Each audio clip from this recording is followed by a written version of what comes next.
어떤 나이가 드신 목사님 사모님이 계셨는데 그분이 학창 시절에 CCC 출신이었습니다. 옛날에 자신이 그 학생 때에 CCC 전국 수련회에 참석했던 그 이야기를 하셨습니다. 그때 그 간증 시간이 있었는데 머리를 빡빡 깎은 한 남학생이 앞에 나와서 발표를 했습니다. 그 발표는 간단했는데 뭐라고 발표하는가 하면, 나는 오늘 이 시간부터 절대로 술을 안 마시겠습니다, 이런 발표를 하더라는 것입니다. 그래서 전부 다 웃었다는 겁니다. 발표치고는 참 너무 솔직하고 또 술을 안 마시겠다고 해서, 그래서 자기도 많이 웃었다는 겁니다.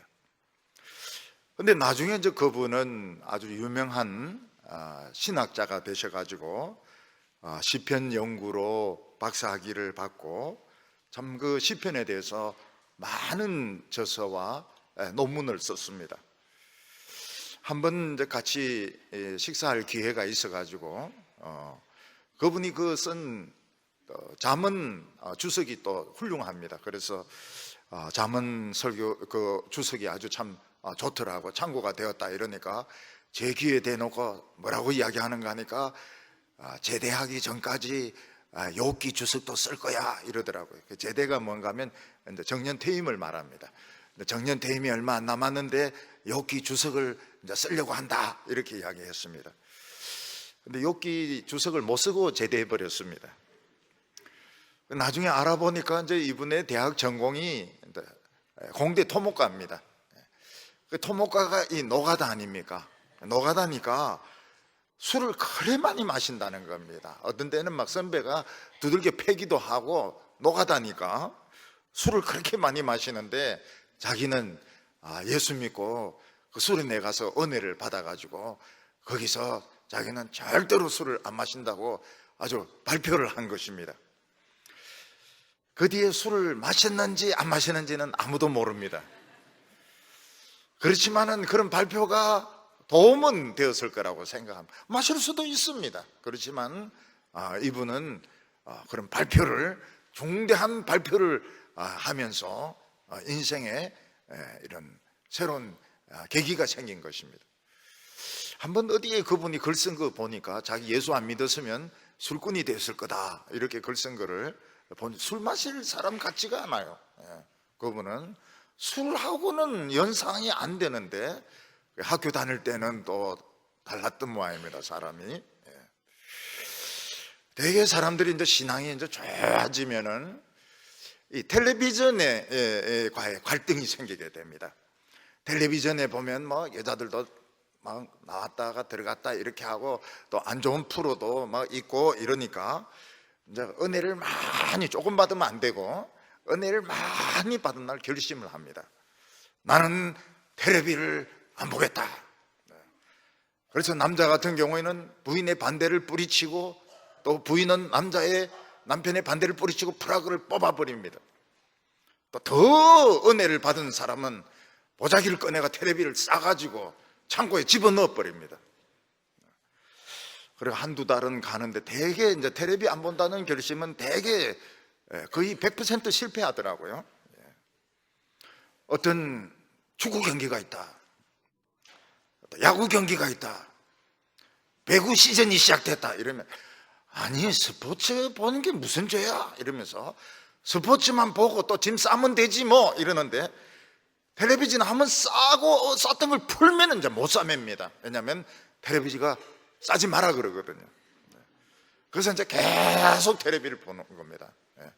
언제까지 봅니까? 동해물과 부를 때까지. 그래서 텔레비 안 본다는 결심은 성공한 분을 거의 보지 못했습니다. 신앙이 좋은 분은 창고에 들어갔다 나왔다 들어갔다 나왔다 보따리 쌌다 풀었다 쌌다 풀었다 이렇게 합니다. 어떤 분은 뭐 너무 텔레비에 빠져가 리모컨을 쥐고 순교하려고 하는 사람도 있습니다. 이거 뺐으면 나 죽는다고 말이죠. 예배 마치자마자 빨리 가지고 리모컨부터 잡고 막 여기 돌리고 저기 돌리고 막 이러다가 뺏으려고 하면 막 으르렁거리면서 절대 안 뺏기려고 합니다. 텔레비 보는 게 무슨 죄입니까? 예. 그게 이제 합리화시키는 방법입니다. 예. 스포츠가 무슨 죄야? 근데 이제 스포츠 보고 나면 이제 영화를 보게 되고 드라마를 보게 되고 계속 돌리게 되는 것입니다. 어떤 분은 담배 끊는다고 결심을 합니다. 나는 이제부터 담배 피우면 개다. 이렇게 선언합니다. 근데 그러고 5분도 안 가서 어디 담배 좀 있습니까? 이렇게. 이게 오래 안 가요. 이게 사람의 결심이라고 하는 것이 이게 개다 이랬는데 금방 변해가지고 한 가지만 피우고 끊으려고 한다고. 참 쉽지가 않죠. 이 로이드 존스 목사님은 참 영어권에서는 정말 존경받은 그런 설교자입니다. 강해 설교자입니다. 참 50분 정도 농담 한마디 안 하고 그냥 설교만 하는데 참 그 목사님도 대단하고 듣는 교인들도 대단하고요. 근데 이분이 이제 담배를 피웠습니다. 담배를 피웠는데 어느 날 집에 담배가 딱 끊어진 거예요. 그래서 어떻게 합니까? 장례주사님 집에 전화를 건 거예요. 혹시 담배 있냐고.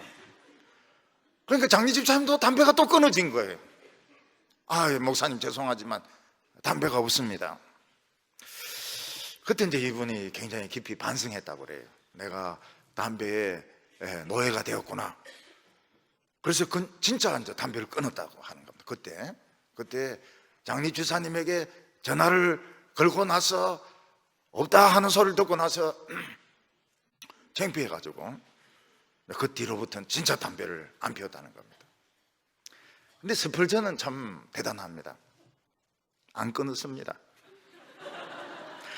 스펄전은 이 포도주하고 담배를 안 끊었어요. 파이프 담배를 계속 피웠고 자기는 문제가 없다고요. No problem. 자기는 뭐 설교하고 목회하는데 포도주하고 담배가 전혀 문제가 안 된다는 거예요. 그 이분이 통풍을 앓았거든요. 근데 통풍에 제일 안 좋은 게 포도주하고 육류입니다. 육류. 그때까지만 해도 이제 그런 걸 잘 몰랐는지 포도주도 마시고 통풍으로 고생도 하고 결국 통풍으로 죽습니다. 이분은. 옛날에 영국 사람들이 중국 차를 얼마나 좋아했는지 모릅니다. 그래서 중국 차 수입이 너무 많아져 가지고 영국에 있는 그 돈이란 돈은 중국으로 다 흘러갑니다. 영국 사람들이 이제 잔머리를 굴립니다. 이 돈이 중국으로 다 흘러가니까 어떻게 하면 우리가 이걸 막을 수 있는가? 그래서 중국에 아편을 팔기 시작합니다. 자기들은 차를 사고 중국에는 아편을 팔고, 그래서 결국 아편 전쟁이 일어나게 됩니다. 아편 전쟁이 일어나면서 중국이 참 처참할 정도로 깨어지게 됩니다. 중국이 아직도 그 컴플렉스 그 상처에서 벗어나지 못했습니다. 그래서 군사 굴기, 군사 강국 이런 식으로 해서 계속 이끌어 나가는 게 그때 그 아편 전쟁에서 또 그 일본하고 전쟁에서 너무 처참했기 때문에 중국은 계속 이제 군사 강국으로 나가는 겁니다. 저는 이제 그걸 이해를 합니다. 중국 사람들이 이 군사력에 대한 컴플렉스가 얼마나 심한지 알지만은 우리는 이제 그것만 딱 보니까 막 항공모함 막 그걸 개조하고 막 군사비 막 올리고 이런 것만 보는데 중국 사람들이 그 아편 전쟁 때 받았던 그 상처는 굉장히 깊은 것이었습니다. 그냥 산채로 강대국들이 뜯어먹었으니까요. 예수님께서는 회개하라 천국이 너희에게 가까이 왔느니라 이렇게 말씀하셨습니다. 이 회개라고 하는 것은 사람의 그 믿음을 바꾸고 또 생활 습성과 사고를 바꾸는 것을 말합니다. 이 세상을 믿고 돈을 믿고 학벌을 믿고 살던 사람이 하나님을 믿고 그리고 노름하고 술 마시고 못된 짓 하던 이런 사람들이 그런 삶을 바꾸고 예배 드리고 하나님을 찬양하는 믿음 생활하는 것이 회개인 것입니다. 어떤 사람은 일제 때 그 일본 사람들이 한국을 망하게 하려고 화토를 보급을 했다, 그런 이야기를 하기도 합니다. 명절이 되면 얼마나 많은 집에서 이 고스톱을 하는지 몰라요. 전국적으로 쫙 깔려가지고 이 집 저 집 온 집에서 화토를 합니다. 심지어는 돈 따면 감상금을 내는 사람도 있습니다. 이런 걸 보면은 얼마나 그 습관이라고 하는 것이 무서운지 몰라요. 그래서 저는 그 화토를 아예 모릅니다. 미나토도 한 번도 안 한 건 아니지만은 전 할 줄 몰라요. 예. 그거는 이제 뭐 이름도 잘 몰라요. 이름도 모르고 정말 손도 안 댑니다. 그런 거 할 줄도 몰라요. 빠진 거나 뭐 이런 거 만져본 적도 없습니다. 그러니까 유년부 때 교회 다닌다는 게 굉장히 무서워요. 예. 유년부 때부터 교회 다닌다는 게 무슨, 아예 손도 안 됩니다. 아예 손도 안 되고 아예 그냥 만지지도 않습니다. 예. 미국은 군사 지금 강국 아닙니까? 속으로는 다 골마 있고 썩어 있습니다. 예. 여러분, 청소년들 고등학생 되면 마약을 다 합니다. 그리고 성적으로 뭐 성관계 같은 거 다 해. 게임 중독이 돼가지고 현실하고 게임 세계를 구분 못 해가지고 막 총을 막 게임하듯이 쏘아가지고 사람들을 막 죽입니다. 그 이제 대학생 정도 되면은, 그러니까 그 서양에는 고등학교 때가 제일 예쁘거든요. 고등학교가 제일 예쁩니다. 우리나라는 어떻습니까? 계속 이뻐집니다. 60살까지. 전 세계에 그런 여성은 한국 여성밖에 없어요. 10대 때는 좀 못 났습니다. 덜창코고 뭐 이래 허벅지도 굵고 이러는데 계속 60살 살아갔대요. 살아갔지. 조심해야 됩니다, 남자들. 60살 넘은 사라를 뺏기지 않습니까? 바로가 미친놈이죠. 그 늙은 여자 볼 게 뭐가 있다고 말이죠. 그거 데리고 가가지고 말이죠. 돈만 손해보고. 우리 한국 여성들 그 피부는 세계 최고입니다. 세계 최고. 이웃 나라들 여성들, 한국 여성들의 화장법, 이거 배우고 싶어 하는데요. 우리 예수 믿는 사람들의 이 미모는 더 뛰어납니다. 성령 화장법 이래가지고요. 은혜 받아가지고 막 반질반질 아니죠. 반질반질 나쁜 말이니까. 아름답죠. 이번 제 미국 대통령에 대해서는 말이 많습니다. 말이 많지만은 저는 그 전에 앞에 그 대통령, 흑인 대통령도 참 존경하고 좋아하지만 그분은 너무 기독교 색깔을 없애버렸어요.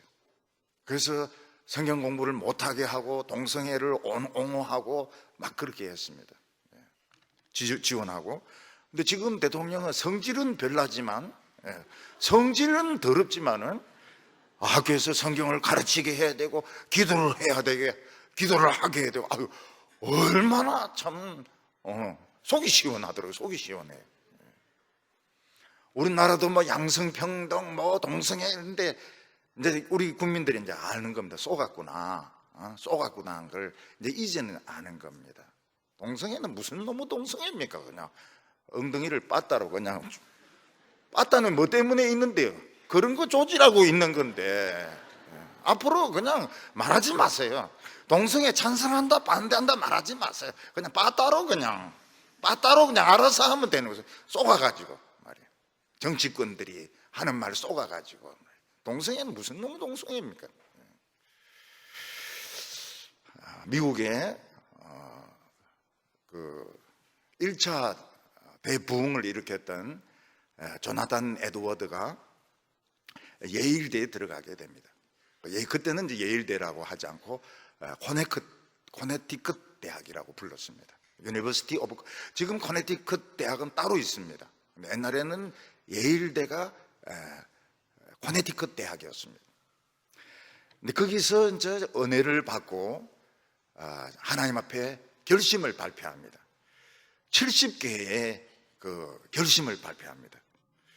그 중에 하나가 뭔가 하면 나는 하나님의 영광을 위한 것이 아니면 아무것도 하지 않는다, 그런 결심을 발표하고, 나는 한순간도 낭비하지 않고 유익한 것을 위하여 시간을 쓰겠다, 그런 결심도 하고, 나는 다른 사람에 대하여 어떤 비방하는 말도 하지 않겠다, 이런 실질수 있게 결심을 발표하게 됩니다.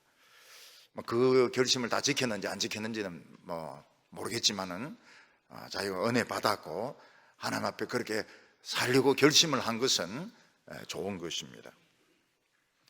욥은 언젠지는 모르겠지만 하나님 앞에서 결심을 한 적이 있었습니다. 그 결심이 뭔가 하면 자기 누나하고 약속을 한 것인데, 젊은 처녀를 주목해서 안 본다는 것입니다. 처녀가 나타나면 쏙 이렇게 해가지고 자세히 안 본다는 겁니다. 처녀는 그런 약속을 하나님 앞에서 했습니다. 그리고 이웃집 여자분들을 이렇게 안 좋은 마음으로 남의 집을 기웃거리지 않겠다, 이런 결심을 합니다.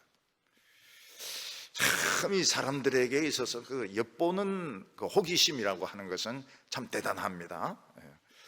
요즘 보면은 탈의실 또 화장실 같은데 몰래 카메라를 설치해 놓고, 난 이해가 안 돼요. 딴 건 몰라도 화장실에 뭐가 볼 게 있다고 말이죠. 거기에 몰래 카메라를 설치해 놓고 남의 사생활들, 옷 갈아입는 것들 이런 거 엿보고 또 들킵니다, 그거를.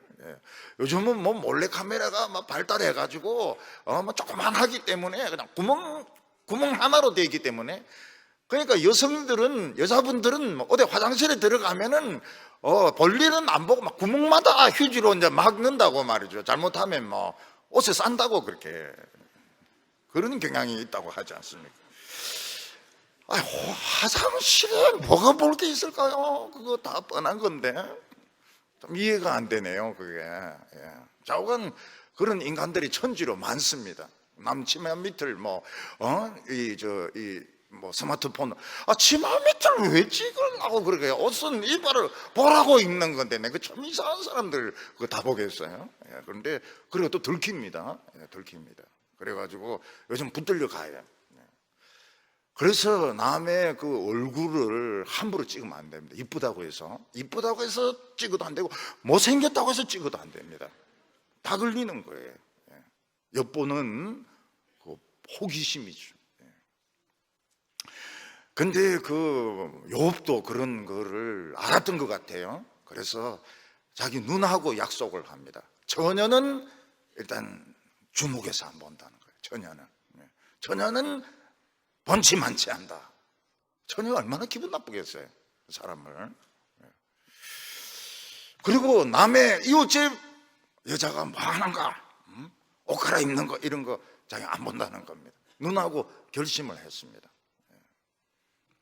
어떤 사람은 결심한 사람이 있습니다. 다른 사람 보면 위 머리 끝부터 발까지 쫙 훑어보는 사람이 있습니다. 기분 굉장히 나쁘죠. 그리고 욥은 결심을 또 합니다. 과는 무조건 돕는다. 과부는 무조건 돕는다. 입을 것이 없는 사람인데는 양털 옷을 벗어준다. 그런 결심을 어느 날 한 겁니다. 은혜 많이 받고서 아마 청년의 때에 그렇게 한 것 같아요. 그리고 욥은 그 결심을 한평생 지킨 것 같습니다. 욥이 얼마나 지독하는가 하면 전혀 안 본다면 안 봐요. 이웃집 아줌마 안 본다면 안 봅니다. 그리고 옷 입을 게 없어서 떠는 사람 있으면 좋습니다. 한평생 지켜온 거예요. 얼마나 대단하게 결심을 지켰습니까? 그리고 그 결과는 욥이 망한 겁니다. 욥이 망했어요.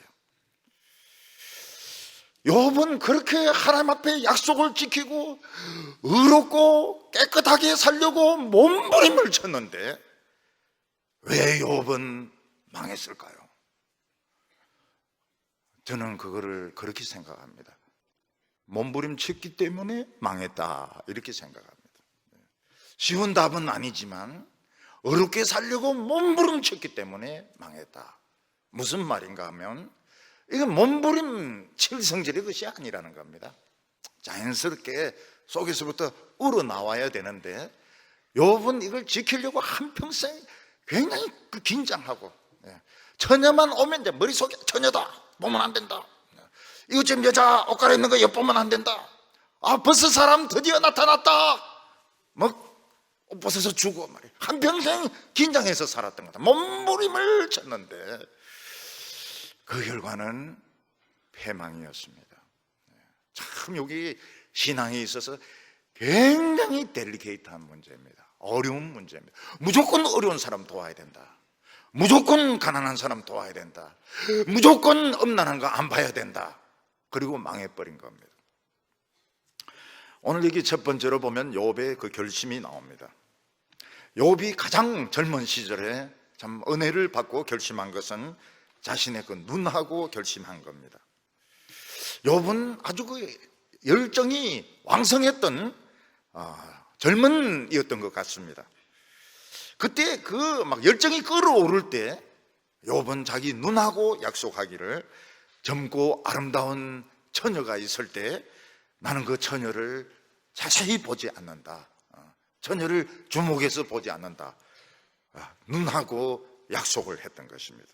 왜냐하면 자세히 보면 음란한 생각, 정욕적인 생각을 할 수 있기 때문에 저건 젊은 여자는 자세히 안 본다, 완전히 안 보면 들이받을 수 있으니까 대충 보고 자세히 안 본다, 이런 약속을 했던 것입니다. 1절 보면 내가 내 눈과 약속하였나니 어찌 처녀에게 주목하랴. 이 처녀는 여자로서 인생에 제일 아름다울 때입니다. 꽃보다 더 아름답죠. 꽃보다 할배 이러는데 그건 그런 말도 안 되죠. 꽃보다 처녀죠, 처녀. 이 세상에 참 할배도 아름답지만 어떻게 할배를 꽃하고 비교를 합니까? 할배나 할배끼리 비교해야지. 이 처녀는 참 순진합니다. 처녀는 아무것도 몰라요. 그리고 남자를 경험하지 않았기 때문에 주인이 없는 열매 같다고요. 그냥 아무나 따먹으면 될 것 같은 이런 생각이 듭니다. 누구에게나 잘해줍니다. 그래서 남자들 중에서는 어떻게 하든지 처녀를 이제 희롱을 하고 어떻게 하든지 이 처녀를 유혹하려고 하는 논팽이들이 많이 있는 것입니다. 근데 욥은 모든 처녀는 내 여동생이나 딸같이 보호의 대상이지 이런 정욕적인 대상이 될 수 없다, 이렇게 생각해서 주목해서 보지 않기로, 주목해서 딱 이렇게 그 앞면이나 뒷면을 유심히 보지 않기로 눈하고 결심했던 것입니다. 이 영어 드라마 보면은 그런 표현들이 많이 나옵니다. 여자의 뒷모습을 여자가 모르는 줄 알고 자세히 보면 여자가 딱 이야기합니다. 너 나를 워칭하고 있어? 그러면 아니라고 이렇게 이야기하죠. 여자들은 눈이 100개가 달린 것 같아요. 뒤에서 남자들이 자기 그 뒷모습을 보고 있는 뒷모습을 보고 있는 걸 다 알아요. 다 알아요. 눈이 돌아가는 소리가 나는가? 여자들 다 알아요. 너 나를 보고 있지? 이렇게 하면 아니라고, 나는 저 먼 산 쳐다보고 저 개 봤다고 이런데 거짓말입니다. 뒷모습을 쳐다보고 있은 것이죠. 나쁜 생각하면서. 예수님께서는 여인을 보고 업욕을 품은 자마다 이미 간음하였느니라, 이렇게 말씀하셨습니다. 사실 이 세상에 아름다운 여성을 보고서 예쁘다 이렇게 생각 안 할 사람이 있을까요? 아름다운 여성을 보면 한 번 보고 두 번, 무슨 가사 같네요. 자꾸 보고 싶네 이렇게. 아름다운 여성이 있으면 얼마나 기분이 좋습니까? 처음엔 모르고 이렇게 헐깃 봤다가 다시 자세히 보니까 진짜 이쁘게 생겼고 그 얼마나 기분이 좋습니까? 사람이 정원을 가다가 아름다운 꽃이 있으면 보고 또 보고 그렇게 하고 싶죠. 여성들은 막 꽃 보면은 막 가서 냄새를 맡고 이렇게 합니다. 그 위험해요. 왜냐하면 그 안에 벌이 있어가지고 코를 크게 만들어줍니다. 쏘아가지고. 이 세상에 아름다운 것이 많이 있습니다. 아름다운 것을 보고 아름답다. 그건 죄가 아니죠. 우리가 아름다운 사람들이 많이 있습니다. 아름다운 사람과 같은 교회 다닌다. 얼마나 기분이 좋습니까? 얼마나 기분이 좋아요. 근데 인간은 이제 그거로 안 그치는 게 문제인 겁니다. 자기의 것으로 만들고 싶은 욕심이 생기는 것입니다. 더 친해지고 싶고, 더 가까워지고 싶고, 난 좀 자기 것으로 독점하고 싶고, 이게 문제인 것입니다. 이 세상에 아무리 좋은 것이 있어도 내가 가질 수 있는 것이 있는가 하면 가질 수 없는 것이 있습니다.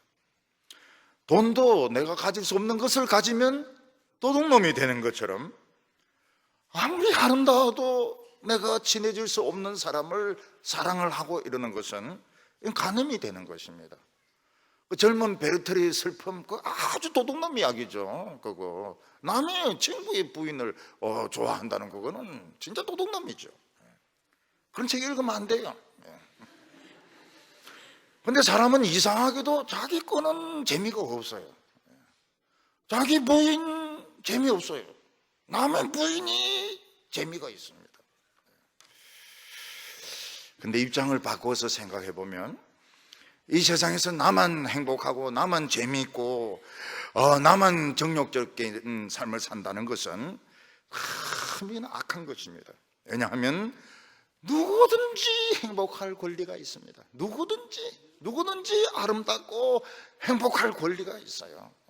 할머니는 할머니 나름대로, 할아버지는 할아버지 나름대로, 소녀는 소녀대로, 가난한 사람도 부자도 다 행복하게 살 권리가 있습니다. 이거를 인정해 주는 것이 하나님의 종교의 출발점입니다. 이웃을 내 몸처럼 사랑하라. 그게 뭔가 하면 나도 행복하고 싶듯이 다른 사람의 행복도 인정해 주라는 것입니다. 모든 사람은 행복할 자격이 있습니다. 무시받을 이유가 없어요. 무시받을 이유가 없고 업신여김을 받을 이유가 없습니다.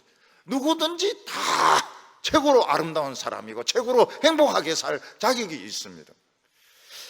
그래서 욥은 젊었을 때 은혜를 받고서 자기 누나하고 약속을 했습니다. 하나님 앞에서 나는 그 젊은 여자를 유심히 보지 않겠다, 이런 결심을 한 겁니다.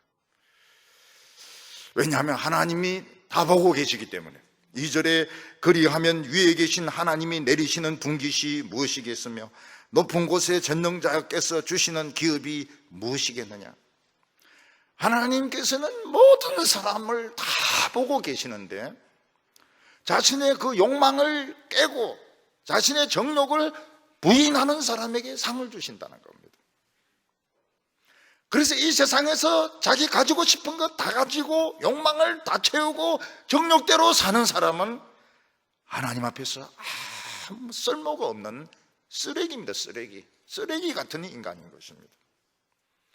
이 세상에서는 다른 사람도 행복해야 되고 다른 사람도 먹고 살아야 되고, 그리고 자기 정욕을 깨고 자기 정욕을 채우지 못해서 참 어떤 때는 참 괴로울 때도 있고, 그래야 하나님 앞에서 받을 기업이 있고 상이 있는 것이지, 이 세상에서 모든 것을 다 보고 모든 재미 다 누리고 산 사람은 하나님 앞에서 받을 상이 없는 겁니다. 기업이 없는 겁니다.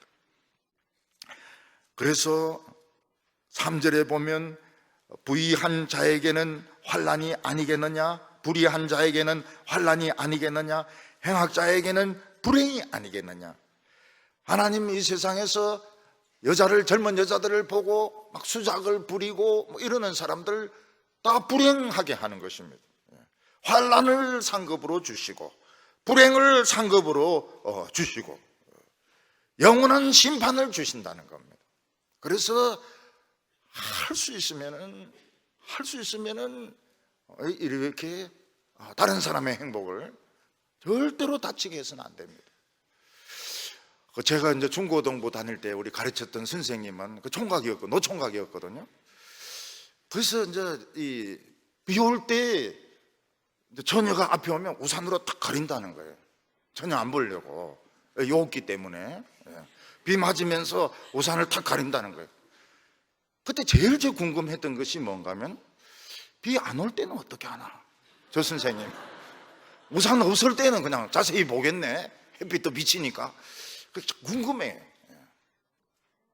한 분은 돌아가셨을 것 같고, 한 분은 엄청 나이 드셨을 것 같고요.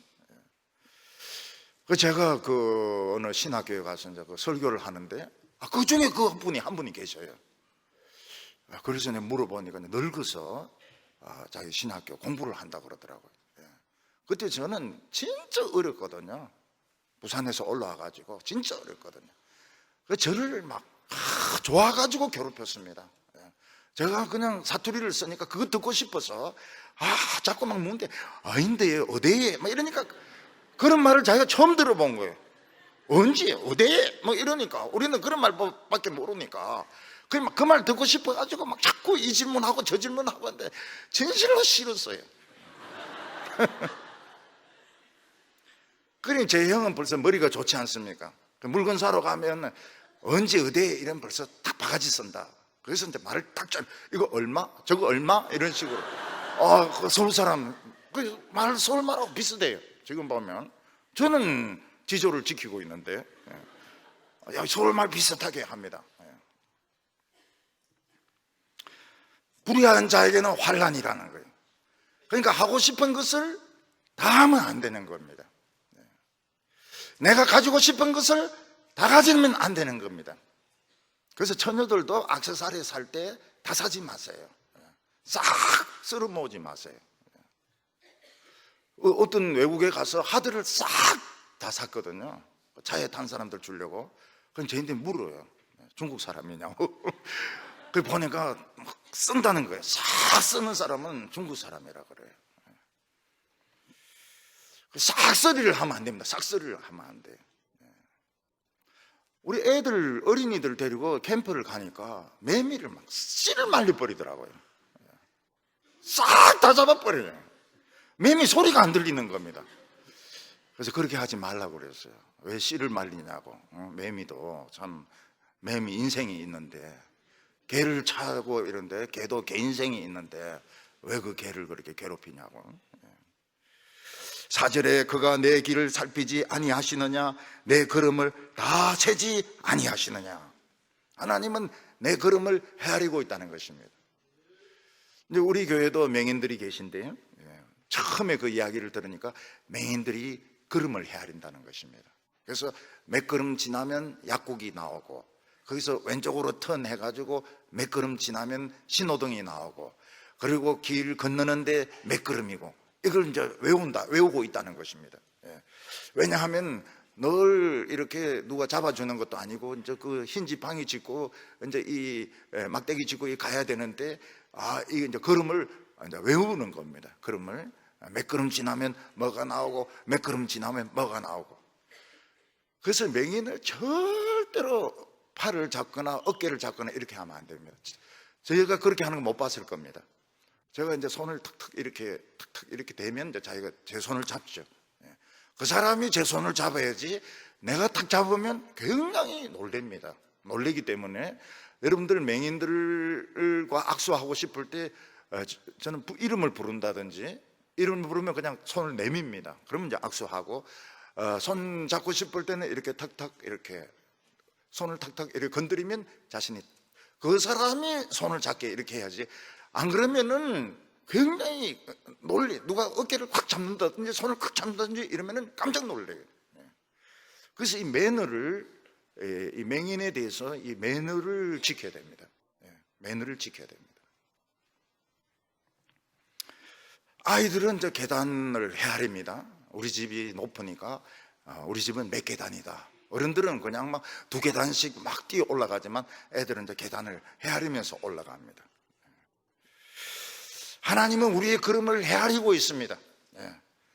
앞으로 몇 걸음 가서 왼쪽으로 턴하고, 왼쪽에서 몇 걸음 하고 나서는 오른쪽으로 우회전해서 직진하고, 거기 가서 뭐 사고 돌아오라고. 엄마가 심부름할 때 그렇게 하지 않습니까? 엄마가 심부름할 때 돈하고 사야 될 물건하고 딱 적어. 이거 이제 저녁 반찬 해야 되니까 시장에 똑바로 가라. 시장은 지금 가서 사거리에서 왼쪽으로 가고 오른쪽으로 꺾여지면 시장이 있는데 몇 번째 가게 거기서 뭐 사가지고 오라고. 그럼 애가 대답을 찰떡같이 합니다. 네 어머니 이러면서. 그 중간에 가다가 아이스크림 가게 앞에서 침을 지 흘리면서 쳐다보다가 생각을 합니다. 이거 어떻게 해야 되나. 그 애가 뒷일은 두고 보자. 한번 터지면 되니까 아이스크림 사 먹어버려요. 아이스크림 사 먹어버리고, 그 다음에 이제 그것은 누가 와서 막 야바이 놀고 막 이렇게 하면 또 그거 정신없이 이제 구경하다 돈 흘려버립니다. 그리고 자기가 왜 왔는지 몰라요. 그냥 빈손으로 이제 집에 들어갑니다. 그리고 엄마가 무하고 두부하고 어떻게 됐냐 모르겠다 그래요. 내 입안에 있다 그래요. 입안에서 녹았다 그래요. 그러면 이제 또 터지는 거죠. 팍팍 터지고, 이제 그날 저녁에는 이제 반찬이 참 초라하게 되는 것입니다. 하나님은 우리가 이제 살아가기를 원하는 그 인생이 있는데, 그대로 똑바르게 걸어가는 사람은 한 명도 없습니다. 한 명도 없어요. 다 아이스크림 가게에 빠지기도 하고, 딴 거 구경한다고. 특히 누가 싸우면 이제 너 정신이 없으면 그거 구경한다고요. 또 굿하면 또 그거 굿하는 거 구경한다고. 징징징 그거 구경한다고 넋을 잃고 이렇게 보고 있습니다. 저는 굿하는 거 싫어해요. 굿하는 거 구경하는 거 싫어해요. 교회 다니기 때문에. 유년부 다닌다는 게 얼마나 무서운지 모릅니다. 유년부. 우리 유년부, 우리 유치부, 우리 유아부, 찡칙칙, 우리 싫어해요. 우리 하나님 찬양하고, 엄마 심부름 딱 해드리고 이런 거 좋아하지. 아이스크림 입에서 녹았다고 이런 소리 우리 안 합니다. 욥은 자신의 인생을 허비하지 않기로 결심을 했습니다. 욥도 이 조나산 에드워즈하고 비슷하죠. 5절과 6절 보면, 만일 내가 허위와 함께 동행하고 내 발이 속임수에 빨랐다면 하나님께서 나를 공평한 저울에 달아보시고 그가 나의 온전함을 아시기를 원하노라. 욥은 자기 발하고 약속을 합니다. 그것은 쓸데없는 데는 난 가지 않겠다는 것입니다. 나는 꼭 가야 될 때만 가도록 바라고 약속하고, 내가 발로 절대로 속임수를 쓰지 않겠다고 약속을 합니다. 제가 보니까 축구 선수들은 좀 구원받기 힘들 것 같아요. 왜냐하면 발로 늘 속임수로 차는 것 같이 하면서 안 차고 옆에 패스하고 이렇게 하더라고요. 이건 욥의 욕하고 틀리죠. 욥은 발로 속임수를 안 쓴다고 그랬는데, 축구 잘하면 잘할수록 발 속임수를 쓰더라고요. 호나우두, 펠레, 다 발을 가지고 발장난을 하더라고요. 우리는 발장난 안 합니다. 그래서 축구를 못 하잖아요. 우리는 달리면 그냥 쭉 달리죠. 패스도 못 하고 그냥 쭉 달립니다.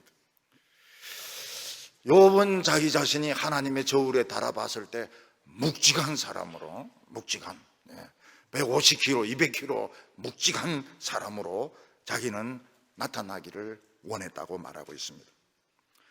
어떤 사람은 세상에서 성공을 했습니다. 몸도 육중합니다. 유명합니다. 하나님 저울에 딱 올라가니까 뭐라고 요즘 저울이 말하지 않습니까? 미달입니다. 이렇게. 어떤 사람 빈껍데기입니다. 빈껍데기입니다. 왜냐하면 발하고 약속을 안 해가지고 쓸데없는데 온데 다 싸돌아다니거든요. 싸돌아다니면 이거 미달입니다. 미달. 요즘 사람들은 이제 뭐라고 저 사람은 간신이야, 저 사람은 머리는 좋고 좋은 학교는 나왔지만 저 사람은 사기꾼이야, 그런 이야기를 합니다. 인간들이 보기에도 참 천박하다는 겁니다. 천박하다는 거예요. 참 공부한 것이 아깝다고 그런 이야기. 아깝긴 뭐가 아까워요. 원래 그런데 인사청문회를 이렇게 보면은 별 희한한 재테크를 다 합니다. 왜 그런 식으로 재테크를 합니까? 자기 그런 높아질 줄 몰랐던 겁니다. 근데 뭐 별일 없겠지 하고 청문회장에 나가는데 뭐 조사 싹 다 해가지고 뭐 집이 몇 채니 주식이 얼마니 어느 회사 했느니 쫙 다 나오는 겁니다. 국민들이 뭐라고 말합니까? 어이구 저 뭐 형편없네, 저 미달이네, 저 사람은 무게가 형편없네, 이렇게 이야기하는 겁니다. 7절과 8절 보면 만일 내 걸음이 길에서 떠났거나 내 마음이 내 눈을 따랐거나 내 손에 더러운 것이 묻었다면 내가 심은 것을 타인이 먹으며 나의 소출이 뿌리채 뽑히기를 원하노라. 자기가 그 정도로만 가야 되는데 남의 울타리를 넘어서서 호박도 따고 감도 따고 닭도 훔치고 이렇다면 그건 나는 뿌리가 뽑혀야 된다는, 내가 심은 거는 뿌리채 뽑혀야 된다는 것입니다. 전에 어떤 할머니가 막 욕을 막 하는데 이 기슬에 심은 호박을 누가 따갔다는 겁니다. 할머니들은 이 호박이 굉장히 중요하거든요. 욕을 막 욕을 뭐라고 하면서 막 호박 따가놓은 말이지. 막 오래 사는가 봐라 이러면서 막 욕을 막 하는 겁니다. 욥은 자기의 그 바라고 약속하고 손하고 약속해서 절대로 자기는 길에서 벗어나지 않는다고 했습니다. 저는 길 가다가 옆에 열매 있어도 절대 안 땁니다. 절대 안 따요. 그게 무슨 뜻입니까? 다른 사람이 있기 때문에 하는 겁니다. 절대로 길에 무슨 복숭아가 열리고 감이 열리고 이래도 못 따게 합니다. 따지 말고 저 다 주인이 있는 거라고. 주인이 있는 거라고. 남의 물건 손대지 말라고요. 그 어릴 때부터 받은 그 교육이 무서워요. 절대로 남의 물건 손대지 말라고. 길에 돈 떨어져 있어도 줍지 말라고. 제 아내는 길에 떨어진 돈 줍는데 명수입니다. 어떤 데는 500원짜리도 줍고 말이죠. 그 사관 그 은사한 것 같아요. 그 남의 그거 가지면 내가 뿌린 채소가 뿌리가 뽑히기를 원한다고요. 참 머리채가 안 뽑힌 게 다행입니다. 다른 사람의 행복을 생각하지 않고 자기 욕심만 생각하는 사람은 그 뿌리가 뽑혀야 된다는 겁니다. 그러면서 이제 욥이 또 이야기를 합니다. 이제 처녀만이 아니고 그 이웃집 여자를 탐을 내 가지고 뭐 옷 갈아입는 거라든지 뭐 자는 거라든지 부엌에 있는 거라든지 이런 거를 자기는 엿보지 않기로 결심을 했다고 말하고 있습니다. 9절부터 보면 만일 내 마음이 여인에게 유혹되어 이웃의 문을 엿보아 문에서 숨어 기다렸다면 내 아내가 타인의 맷돌을 돌리며 타인과 더불어 동침하기를 바라노라. 그것은 참으로 엄난한 일이니 재판에 회부할 죄악이요 멸망하도록 사르는 불이니 나의 모든 소출을 또 뿌리채 뽑히기를 바라노라. 이 사람에게는 남의 사생활을 엿보고 싶은 이런 호기심이 있습니다. 그 영화나 이 텔레비전이 사실은 그 엿보기 본능에서부터 이게 나온 겁니다. 그래서 남이 침대에서 어떻게 자는가, 남자나 여자나 사생활을 어떻게 하는가, 그거 엿보는 게 그게 재미가 보통 재미있는 게 아니거든요. 뭐 나홀로 살기 이런 거 다 엿보는 거 그런 거 나 그거 왜 보는지 모르겠어요. 그런데 그거 재미있다고 그래요. 사람은 엿보기 본능, 엿보는 거, 남의 그 사생활, 엄밀한 생활을 엿보고 싶은 그 다윗이 그거 엿보다가 망하지 않았습니까? 바세바 그 목욕하는 거 그거 엿보다가 그거 망했다고요. 그 목욕하는 그냥 목욕하는 건데 그걸 왜 그걸 자세히 봐가지고 그렇게 카메라를 가지고 뭐 화장실 같은데 탈의실 같은데 그 못 갈아입는 그 바가 뭐 하려고 그러고 특히 화장실에서 그거 하는 게 뻔한 건데 그걸 왜 또 그 몰래 카메라로 그걸 보려고 그렇게 하는 건지. 카메라 가지고 이 스마트폰 가지고 남의 치마 밑을 뭐 때문에 그걸 찍는 거 말이야. 참 그거는 진짜 그 감옥에 너가 격리를 시켜야 됩니다. 한 50년 정도 감옥에 그냥 집어넣어 버려야 됩니다. 사람은 누구든지 자기 아내와 남편과 행복하게 살 권리가 있습니다. 남의 남편이 잘생겼고 남의 부인이 미인이라고 해서 나쁜 마음을 먹는다면 그는 재판에 회부해야 돼. 그런 마음만 먹어도 이 재판에 회부해야 되고 멸망하도록 태워버려야 됩니다. 지옥불로 태워버려야 되고 그 소출을 다 뽑아버려야 되고 머리털도 뽑아버려야 되고 모든 털 다 뽑아버려 수염도 뽑아버려야 된다는 겁니다. 그래서 자기 부인도 뺏기고 자기가 멸망해서 없어질 때까지 불로 태워야 된다고 말하고 있습니다. 그런데 그 몰래 보는 호기심 그게 참 재미거든요. 창문에서 이렇게 내다보면서 지나가는 사람들 보면 참 재미가 솔솔하거든요. 지옥불에 갈지 안 갈지 모르겠지만 자관 인간은 이 엿보는 그 호기심이 이게 대단합니다. 욥은 결심을 했습니다. 엿보지 않기로. 젊은 처녀들, 순진한 처녀들 말 걸거나 이렇게 하지 않기로 자기 눈하고 결심하고 길도 쓸데없는 데 싸돌아다니지 않고 딱 시킨 대로 하나님이 적어준 그대로 딱 몇 걸음 가고 딱 좌회전하고 우회전하고 다 그래서 딱 심부름만 하기로 그렇게 결심을 하고 아마 지켰던 것 같아요. 이 두 번째로 이제 욥의 참 그 뛰어난 사상이 나오는데 모든 사람은 똑같이 태어났다는 것입니다.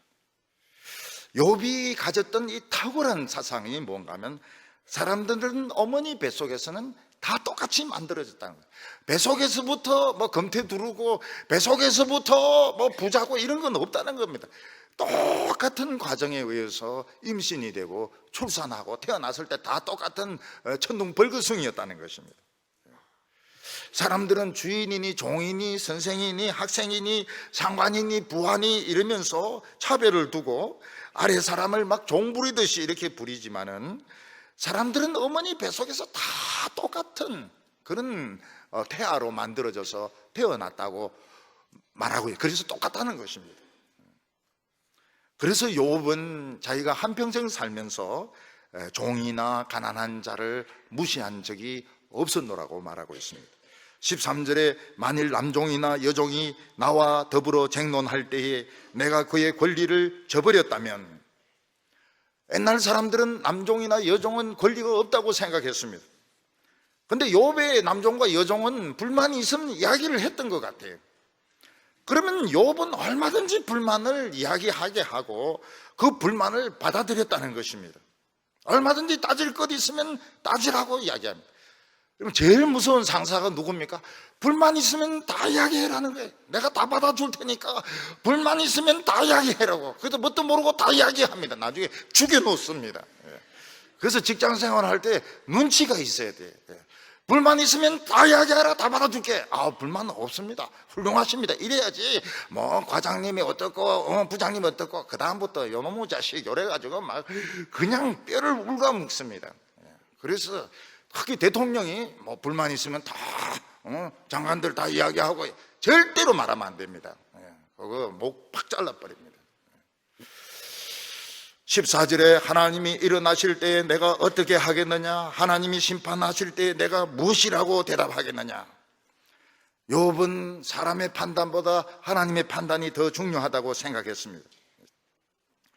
하나님이 부자나 상사에게 너 왜 밑에 사람 억울하게 대했느냐, 왜 그 사람의 행복을 빼앗았느냐 이러면은 뭐라고 내가 대답을 하겠느냐. 그래서 나는 종이나 하인들을 구박한 적이 없었다고 말하고 있습니다. 오늘 사람들은 하나님을 생각 안 하기 때문에 법이 필요 없습니다. 법은 힘이 없는 사람에게 적용되는 것이지 높은 사람들은 법 같은 거 신경 안 써요. 그게 우리나라의 현실입니다. 법은 가난한 사람들, 어려운 사람들에게 법을 적용하는 거예요. 높은 사람들은 법 같은 거 생각 안 해요. 나중에 왕창 다 걸립니다. 하나님은 모든 것을 다 보고 계시기 때문에 권력이 있을 때, 내 뜻대로 돌아갈 때, 사람들이 막 지지할 때 조심해야 됩니다. 걸려들어요. 걸려듭니다. 차라리 요거트 먹을 때는 사람이 조심을 하는데, 막 열광적으로 지지할 때, 성공하고 있을 때, 일이 잘 풀리고 있을 때 사람들은 오바를 합니다. 그때 조심해야 돼요. 15절에 나를 태 속에서 만드신 이가 그도 만들지 아니하셨느냐? 우리를 배 속에서 지으신 이가 한 분이 아니시냐? 이게 욥의 탁월한 사상입니다. 사람들은 무슨 뭐 부자니 가난한 자니 금수저니 은수저니 흙수저니 뭐 이런 식으로 이야기하지만, 어머니 뱃속에서 만들어질 때는 다 똑같은 태아였고 다 똑같은 그 아기였다는 것입니다. 나중에 태어나고 난 뒤에 외부 환경에 의해서 사람이 달라져 보이는 것이지 본질에 있어서는 차이가 없다는 것이 욥의 사상이었습니다. 뛰어난 사상입니다. 그래서 욥은 자기가 가난한 자를 무시한 적이 없었고 과부를 실망시킨 적이 없으며, 그 고아나 과부는 무조건 도와주었습니다. 주로 먹을 것을 도와주었습니다. 그리고 벗어서 옷이 없어서 떠는 사람이 있으면 양털 옷을 입혔습니다. 사람들은 욥의 이 관대함에 굉장히 놀랐습니다. 욥은 자기 집에 또 양털 옷이 있기 때문에 그냥 벗어 줘버리는 것입니다. 사람들도 그러고 싶은데 그러고 싶죠. 내가 왜 저 사람의 가난한 것을 내가 왜 신경을 써야 돼요? 저 사람이 굶는 것은 저 사람이 무능하기 때문이고 저 사람이 능력이 없어서 그런 건데 그걸 왜 내가 또 안아야 돼? 왜 내가 책임져야 돼? 도우려면 얼마든지 도울 수 있지만 귀찮습니다. 그래서 그냥 모르는 채 해버리는 겁니다. 욥은 고아라고 해서 주먹으로 때린 적이 없다고 했습니다. 그렇게 한 적이 있다면 어깨뼈가 부서져서 빠져도 좋다고 말했습니다. 사람이 50이 넘으면 그 50견을 앓지 않습니까? 욥은 내가 만약 고아를 때린 적이 있으면 어깨뼈가 그냥 막 부서져 내려앉아도 좋다고 이야기했습니다. 이 정형외과 의사들은 이 어깨 관절이 무릎보다 훨씬 어렵다고 그래요. 왜냐하면 돌려야 되기 때문에, 돌리는 이 구조이기 때문에 훨씬 이 치료하기가 어렵다고 이야기합니다.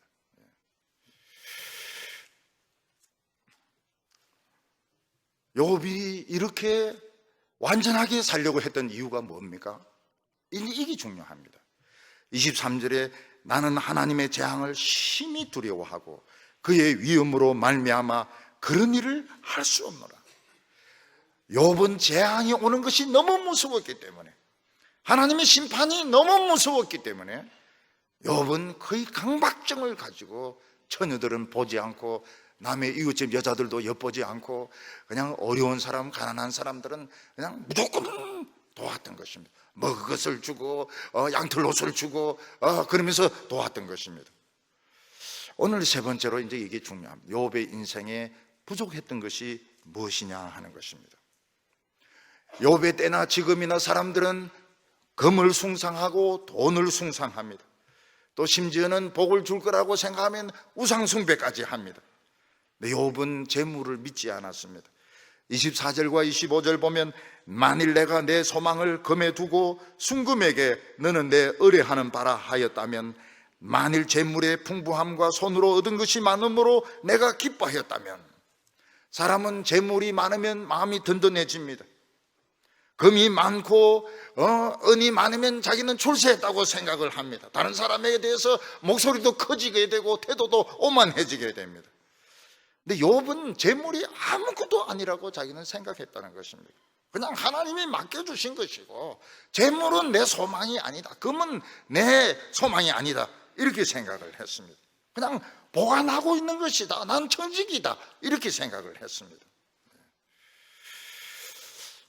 여기서 더 지나치면 어떻게 됩니까? 청지기에서 더 지나치면 포퓰리즘입니다. 포퓰리즘. 공또는 주인이 없다. 막 쓰고 보는 것만 쓰고 보는 거예요. 우리나라 사람들 보면 공금은 그냥 먼저 쓰는 게 임자입니다. 나중에 뭐 그 빚이 되든지 나라 망하든지 그 상관없어요. 그냥 몇십조 원씩 막 다 써버리고 입 닦아버립니다. 우리나라 정부도 돈 엄청 씁니다. 쪽박을 찰 겁니다. 지금 꼭 쪽박을 차고 있어요, 벌써부터. 근데 욥은 나는 금의 소망을 둔 적이 없다. 나는 재물을 의지하지 않았다. 그냥 가지고 있었다는 거예요. 그리고 우상 숭배의 유혹에 호기심이 한 번도 넘어간 적이 없었다고 말했습니다. 사람들은 해나 달을 보면 그 빛을 손에 담아서 입을 맞추었습니다.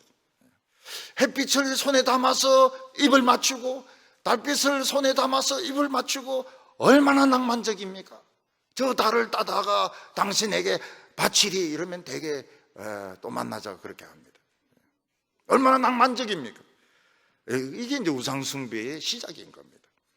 26절부터 28절까지 보면 만일 해가 빛남과 달이 밝게 뜬 것을 보고 내 마음이 설며시 유혹되어 내 손에 입 맞추었다면 그것도 재판에 회부할 죄악이니 내가 그리하였으면 위에 계신 하나님을 속이는 것이리라. 어느 날 달이 너무 아름답습니다. 손에 달빛이 막 비칩니다. 그때 그 손에 입을 맞추었다면 아름다운 달이여 하면서 입을 맞췄다면 햇빛이 막 찬란하게 뜨는 것을 보면서 햇빛을 향하여 입을 내밀었다면 그것은 하나님을 속이는 것이라고 말을 했습니다. 그냥 해가 뜨는 것이고 달이 뜨는 것이고 아름다운 분은 하나님이시지 피조물이 아니다. 이게 욥의 생각이었습니다. 욥은 자기가 미워하는 자가 망하는 것을 원치 않았습니다. 그리고 자기가 미워하는 자가 죽기를 기도한 적이 없다고 말했습니다. 그리고 나그네가 문을 두드리면 항상 문을 열어주었다고 말하고 있습니다. 욥은 자기의 그 악행을 숨긴 적이 없어서 집 밖에 못 나가고 집 안에 숨어 있었던 적이 없었다고 말하고 있습니다. 요즘 사람들은 불만이 있으면 막 사장 집으로 몰려갑니다. 총장 집으로 막 몰려갑니다. 회장 집 앞에서 막 농성을 부리고 막 꽹과리를 치고 이렇게 합니다. 욥은 항상 정정당당했다고 말하고 있습니다. 우리가 보기에 욥의 인생은 완벽합니다. 나쁜 생각을 가지지 않기 위해서 눈하고 약속을 해서 처녀를 유심히 보지 않았고, 그리고 이웃집 여인들을 엿보지 않았고, 어려운 사람들은 가화나 가부들은 늘 도와줘서 완벽합니다. 근데 욥의 인생을 보면 뭔가 부족한 것이 있습니다. 그게 무엇일까요? 자연스럽지가 않은 것입니다. 욥은 여자는 무조건 보아서는 안 되고, 가난한 자를 어신 여기서는 안 되고, 가난한 자님, 종님 이러면서 늘 그냥 고개 숙여야 되고, 나그네를 보면 늘 대접을 해야 되고, 뭔가 그 하나님의 심판에 대해서 부들부들 떨고 있고 강박증이 걸린 것 같은 이런 느낌을 갖게 됩니다. 욥의 인생은 자연스럽지 못하다. 뭔가 자기에게 엄청 스트레스를 주면서 엄청 자기 자신을 쥐어짜면서 어렵게 사는 이런 느낌을 받게 됩니다. 사람이 살다 보면 이쁜 여자를 볼 수도 있죠. 처녀를 자세히 보고 또 회개하면 되죠. 다른 사람에게 막 신경질을 내고 또 회개하기도 하고요. 또 심부름 하다가 그냥 아이스크림에 쏘가가지고 그냥 입이 잔뜩 발라가 집에 와서 막 또 터지기도 하고요. 인생이 그런 거 아닙니까? 인간이라고 하는 것이, 인간이 어떻게 완벽할 수 있을까요? 하나님이 자로 딱 재진 그대로 딱 그런 사람 한 명도 없습니다. 그런 사람이 오히려 더 위험합니다. 남에 대해서 용서가 없어요. 욥이 지금 처녀는 안 봅니다. 이웃집 여자도 안 봅니다. 가난한 사람 보면 막 구실거립니다. 사람들이 가까이 할 수 있을까요? 가까이 못해요. 뭔가 이 사람은 좀 무서운 사람입니다. 뭔가 특별한 사람이에요. 뭔가 이 사람은 좀 너무너무 거룩한, 가까이 하기 어려운 인간이 아닌 사람인 겁니다. 전에 우리나라 그 피겨 선수가 막 그 동계올림픽에서 금메달을 땄습니다. 막 돌고 있는데 완벽하게 해냈습니다. 완벽하게 해냈어요.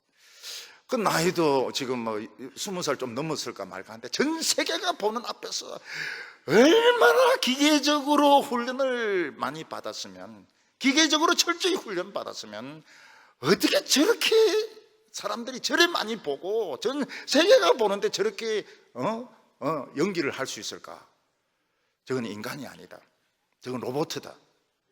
저거는 인간이 아니다. 볼 필요가 없다. 저는 이제 그런 생각을 했습니다. 근데 나중에 태국 애국가가 울려 퍼지니까 우는 거예요. 울면 인간입니다. 울면 인간입니다. 그래서 제가 저 인간이구나. 저건 로봇가 아니구나. 인간은 좋아요. 인간은 따뜻하죠. 이야기도 통하죠. 실수도 하죠. 그러니까 나도 실수하고 너도 실수하고 그리고 같이 회개하고, 그게 인간 아닙니까? 다른 사람이 욥의 이런 모습 보면 가까이 하기도 어려울 뿐만 아니라 질려버립니다. 질려버려요. 새벽기도 그냥 칼같이 맨 앞자리에 나와서 하루도 그냥 빼먹지 않고 말이죠. 기도하고 딱 시간 되면 딱 가고 11조도 컴퓨터 따따따 두드려가지고 매등까지 딱 계산해가 딱 내고 말이죠. 예배 시간도 딱 지키고 졸지도 안 하고 말이죠. 아멘도 안 하고 말이죠. 그 인간도 아니죠. 인간도 아니죠. 뭐 빠질 수도 있는 거고 뭐 졸 수도 있는 것이고 말이죠. 헌금 말이죠. 계산 틀릴 수도 있는 것이고 말이죠. 그래야지 이게 인간이지 말이죠. 자로 딱 재는 듯이 삼각대로 막 착착착 재가지고 말이죠. 아이스크림도 안 먹고 말이죠. 그리고 뭐 싸우는 것도 구경 안 하고 말이죠. 닭싸움도 그거 그냥 안 보고 지나가고 막 딱 두부 사가지고 오고 말이죠. 계란 사가지고 오고 말이죠. 계란 깨트리지도 안 하고. 그건 인간이 아니거든요. 로봇이지. 시험만 치면 100점 받고 말이죠. 그거는 인간도 아니에요. 그 머리에서 뭐가 나오겠습니까? 그런 것들이 이제 고시붙고 막 이렇게 해가 정치를 하니까 남을 이해를 못해요. 남을 이해를 못해요. 하나님은 뭐라고 말씀하셨습니까? 긍휼을 원하지 제사를 원하지 않는다고 말했습니다. 하나님은 무엇을 원합니까? 사랑을 원하고 이해를 원하는 것이지 딱 기계적인 이런 제사, 완벽한 제사 이런 거 하나님 원치 않는다고 말씀하셨습니다. 우리는 남을 이해하고 나도 실수할 수 있고 사람들이 딴 길로 갈 수도 있는 것이고 그래서 뭐 회개할 건 회개하고 터질 건 터지고 깨질 건 깨지고 뭐 이러는 것이지 말이죠. 잔소리 얻어먹고 이러는 것이지 완전한 게 어디 있습니까? 완전한 그러면 정신병이 오는 겁니다. 근교의 문제가 뭔가 하면 실수를 잘 용납을 못해요. 그러면은 정신병이 오는 겁니다. 목사부터 시작해가지고요. 나중에 다들 희죽희죽 웃고 말이죠. 막 삿대질을 하고 막 이렇게 하면 그 나중에는 공중분해가 되는 것입니다. 여러분, 하나님이 우리에게 원하는 것은 선한 나무가 선한 열매를 맺는 것이지 막 그런 강박적으로 선한 열매를 맺어야 된다, 선한 열매를 맺어야 된다, 난 처녀를 보면 안 된다, 처녀를 왜 안 봐요? 볼 수도 있죠. 볼 수도 있죠. 여전 여자는 안 보는 것이 좋습니다. 여전 여자는 안 보는 것이 좋습니다. 너무 완벽할 때 사람이 질려버립니다. 저거는 로봇이지, 저거는 종교적인 로봇이지, 저거는 사람이 아니라는 겁니다. 실수도 할 수 있는 것이죠. 실수도 할 수 있는 것이고 회개하고 말이죠. 또 일어서고 말이죠. 예수님께서는 뭐라고 말씀하셨죠? 좋은 나무에서 좋은 열매가 맺는다. 좋은 나무가 되면 저절로 열매가 맺히는 것이지 좋은 열매를 맺어야 된다, 좋은 열매를 맺어야 된다 막 강박증으로 이렇게 한다고 해서 좋은 열매가 맺혀지는 게 아니라는 것입니다. 좋은 나무는 진액입니다. 진액.